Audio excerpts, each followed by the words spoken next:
Saudara, dalam pertemuan kali ini kita akan membahas buku Bhinneka Tunggal Ika untuk dunia ya. Dan di sampul depannya ini, sampul belakangnya ini ya. Nah, kita akan membahas tulisan dari Profesor Dr. Alef Teriawasin ya. Temanya membangun karakter kepemimpinan melalui ajaran Bhagavad Gita. Ya, toh? Ya, memang kan kita sudah sepakat bahwa buku ini mau melacak sebenarnya apa yang terjadi dalam dialog peradaban yang berawal dari India, lalu ke Tiongkok, ke Asia Tengah, lalu ke Tibet, ya toh, lalu ke mana? Korea, lalu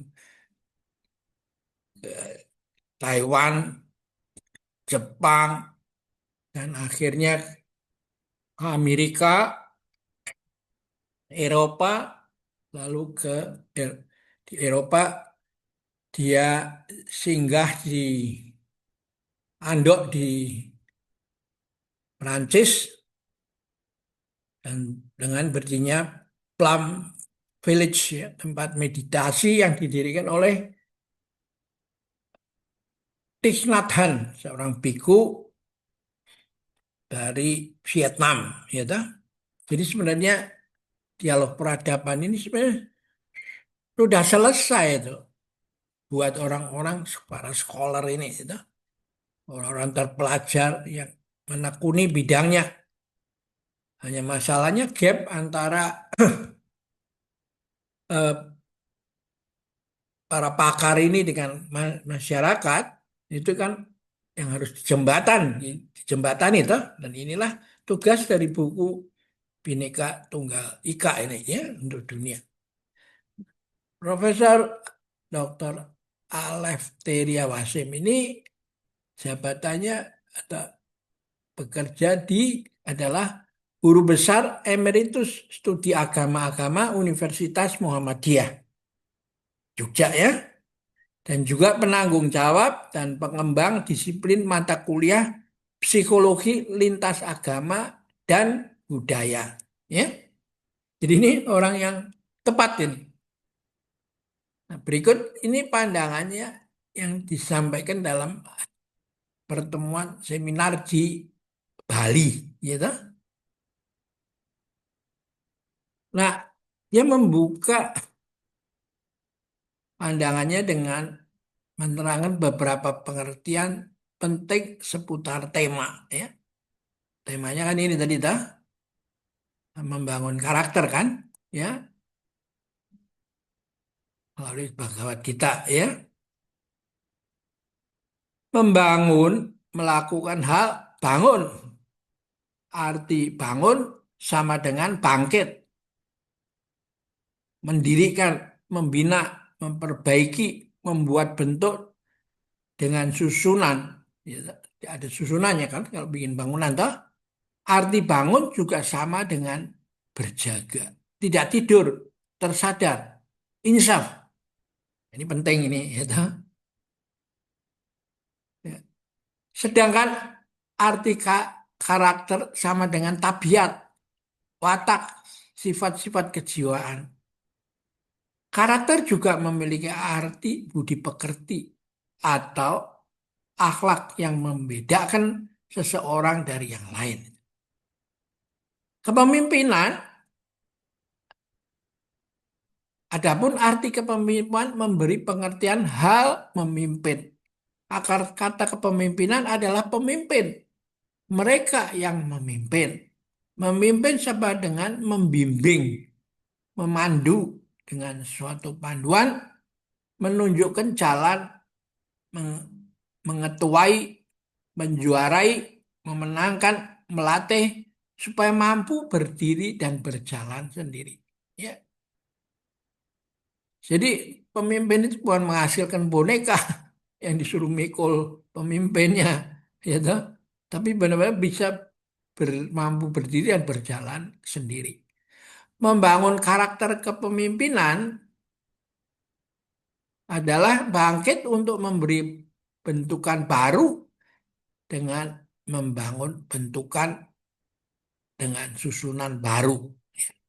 Jadi bangkit untuk memberi bentukan baru dengan membangun bentukan dengan susunan baru. Ya. Apa yang sudah didirikan kemudian dibina. Sedangkan yang perlu perbaikan langsung diperbaiki. Dalam hal ini yang perlu dibangun adalah tabiat dan watak baik berupa sifat-sifat kejiwaan maupun budi pekerti. Akhlak ya, yang membedakan seseorang dari orang lain. Semuanya ini berkaitan dengan perihal pemimpin yang akan berangkat dari satu tempat semula dan kekinian menuju suatu tempat baru yang lain, baik dalam kekinian maupun mendatang ya. Jadi ini sistematis sekali toh. Dia terangkan dulu yang hal-hal yang dasar. Mengapa perlu dilakukan pembangunan karakter? Secara realitas dalam kehidupan bersama perlu adanya upaya membangun karakter.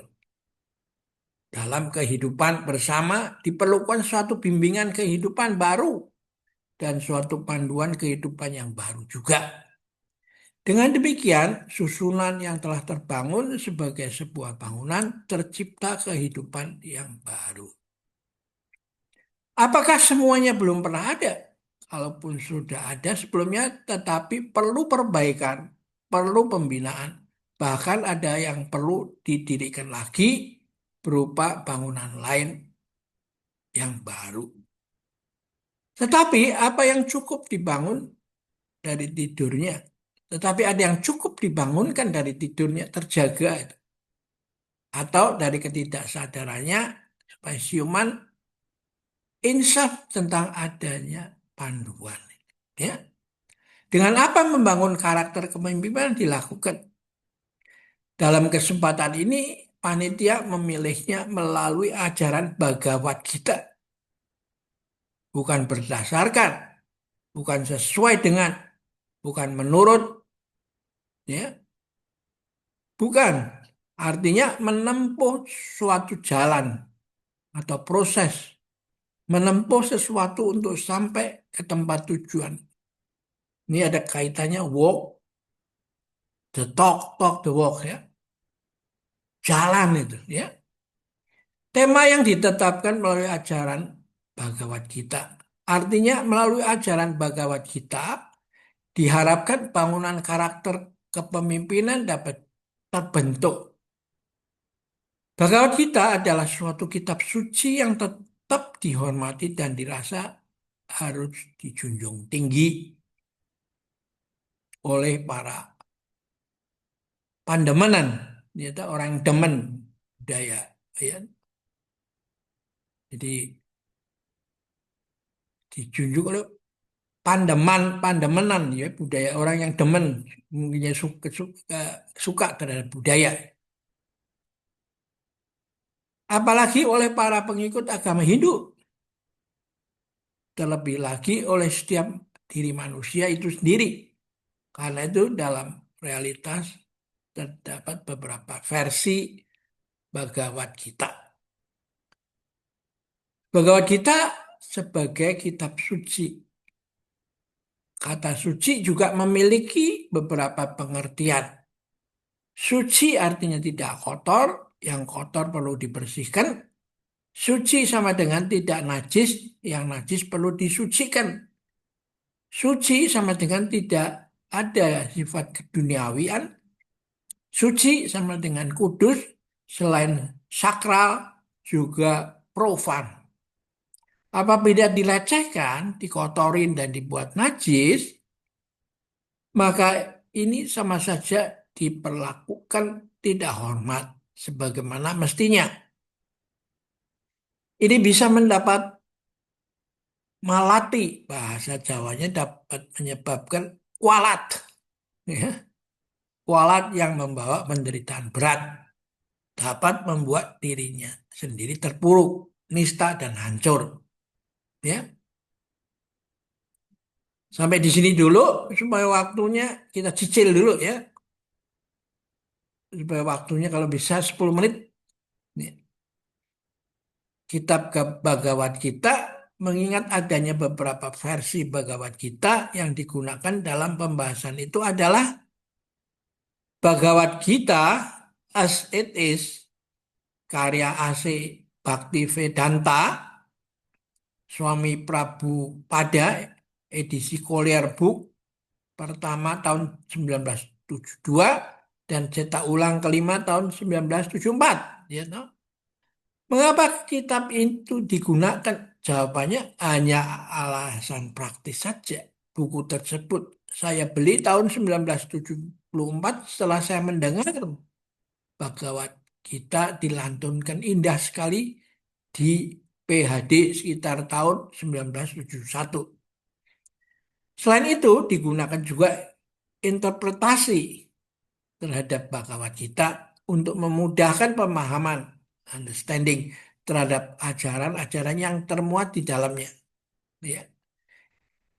Kita akhiri di sini dulu ya. Nanti kita lanjutkan seksi berikutnya ya.